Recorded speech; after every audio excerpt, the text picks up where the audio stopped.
In this video, we're going to show you how to fix the archive is either an unknown format or damage on your Windows 11 PC.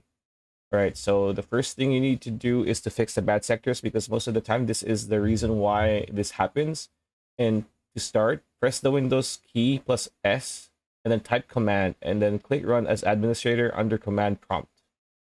Then type the command that is shown on the screen right now. And then now if you get a prompt, press Y and wait for the command to finish running. In some cases, the file might not be the cause of the archive is either in an unknown format or damage. Instead, it might be due to bad sectors on your hard drive.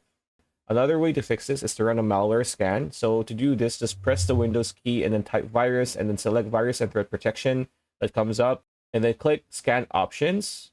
After that, choose custom scan and then click the scan now button. After that, finally select the faulty file, click select folder, and wait for the scan to complete.